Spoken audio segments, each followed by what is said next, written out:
All right, guys, what's going on? Welcome in. So the first padded practice of the New York Jets training camp is in the books, and this is kind of the pivoting point where it's like, okay, we've seen a week of practices so far. Will trends continue, right? As practices get more grueling, more physical, as the days and weeks go by, and as preseason unfolds, will the trends stay the same? So with that said, of course, we still have to, function with the mindset of it's the first day of padded practices. We've only seen a week of training camp. So there's still rust that needs to be shaken off. There's still somewhat of a learning curve, specifically on offense, right? With the defense, I feel really good. Naturally, that's kind of how it is to begin with, but we're not looking at a major change. It's not like, Chicago with Tremaine Edmonds coming in the building where it's like, all right, we got a new linebacker here, a big money linebacker, somebody who was expected to take the defense and put them over the top. When I look at the Jets defense, of course, re-signing Quinnen Williams and added some more depth on specifically the interior D line. That's great, but it's not like we're going to have this major difference as far as players and scheme go. It's still going to be Sauce. It's still going to be DJ Reed, right? It's still going to be Mosley and Quinnen and Quincy Williams and Carl Lawson coming off the edge. The defense I feel fine with. Of course, a couple tweaks here and there, safety, and again, interior D line. But overall, the defense should be performing. The offense, on the other hand, new OC, coming in with a somewhat new system, also new play caller. We have two new offensive coaches, new quarterback in Aaron Rodgers, positional battles taking place on the O-line along with new faces there, new weapons at wide receiver. We also have some younger guys. There's going to be somewhat of this ramp and onboarding process. So if we take a look at today's practice, it seemed like the offense started out pretty good. Aaron Rodgers was looking like Aaron Rodgers, right? And this is awesome to see. Over the past couple of practices, Rodgers has been showing out. He's been dominating. Fans can pick up on it. Players, coaches, reporters, everybody's picking up on how Aaron looks compared to the quarterbacks of recent years with the Jets. So that's, of course, a positive sign. But in today's practice, it did seem like at some point the vibe flipped and the defense just started winning everything. Of course, the end of practice was capped off by a great play between Aaron Rodgers and Garrett Wilson. We're going to talk about them in just a second here. But it seemed like the sense I got was from multiple reporters here, the defense won the day. Quinnen Williams just continues to impress. Will McDonald back at practice. He was previously hurt. He missed the first week, but he actually came back and had a sack. He beat Mekhi Becton at one point. Jermaine Johnson, Bryce Huff, the DNs. Supposedly the cornerbacks looked really good as well today. DJ Reed and Sauce Gardner. Apparently Reed made like this incredible play at the end of practice, and Gardner picked off Aaron Rodgers at one point, resulting in Rodgers' first INT of training camp. To quickly talk about Dwayne Brown here, he did not practice, but of course he was there. And we talked about it in a previous video. If you're Mekhi Becton and you are looking at these past two seasons and it's been rough, so much time missed, so much time coming back from injury, it's frankly brutal. But now you're in a place where you're healthy, you're practicing, you're not on the PUP list, you're essentially saying that you don't want to be the right tackle for maybe lower body concerns and whatnot because he's been injured. And the fact that Mekhi, was drafted to become the team's left tackle, and when he has had his opportunities out there as the starter, he looked damn good, right? His rookie year, he was fantastic. So much fun watching Becton. Mount Becton, Highway 77, Big Ticket, all the nicknames out there. He was a road grader, especially in the run game, throwing around DNs like they're nothing, veteran DNs. So, of course, you want Becton to get back to that same level.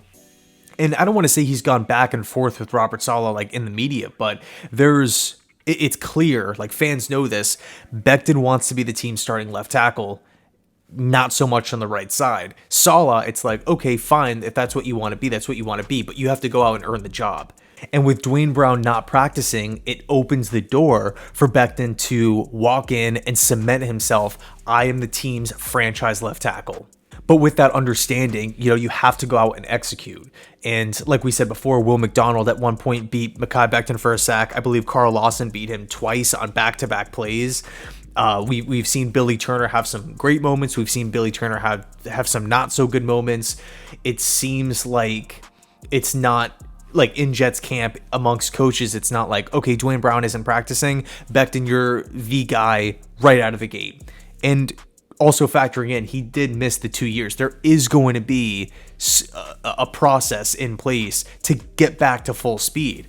Not only just, I mean, this argument could be made for everybody on the roster because it's we're going into the second week of training camp, but specifically for Becton, I mean, how much has he really played at a high level game or practice in the past 2 years compared to the other offensive linemen on the team?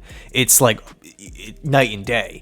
So for Becton, I am assuming that there is going to be some rough moments. There's going to be times where he does get beat.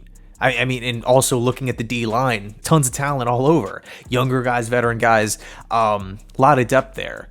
But at some point, there has to be that moment where coaches are like, we feel better about Mekhi Becton starting at left tackle than Dwayne Brown. Will it get to that point? I don't know, but I believe it was either Zach Rosenblatt or Connor Hughes that reported that Brown, although he is on the PUP list and he was there, but he wasn't practicing, it's looking like it's not going to be this long thing. It's not going to be like 4 weeks that Brown is going to be missing practices for. So the window's small.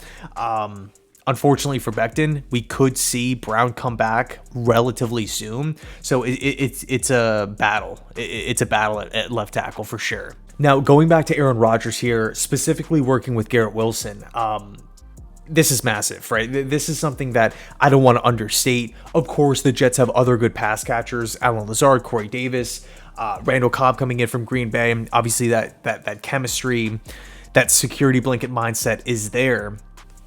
You know, running backs out of the backfield, tight ends, but who's the number one on this team? It's Garrett Wilson. It's the offensive rookie of the year. It's the former top 10 pick.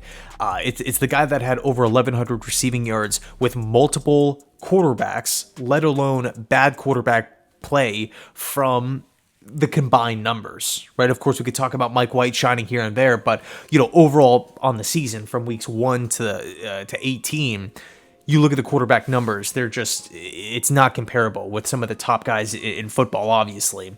So you're just assuming, as a fan of football, really, really good, really talented young wide receiver, now working with Aaron Rodgers, given what we've seen from him, they have to be on the same page. Everybody's expecting a big, big season.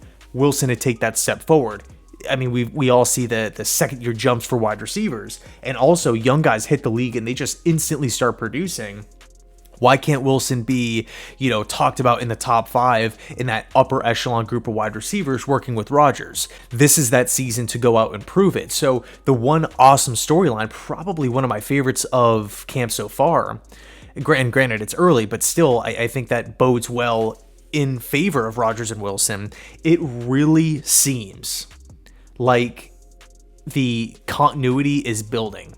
The chemistry is building every single practice, right? And we have Allen Lazard, we have Jason Brownlee coming onto the scene. That's great. That's awesome. But if Garrett Wilson is out there racking up the 13, 14, 1,500 receiving yards, I really don't want to put a cap on it.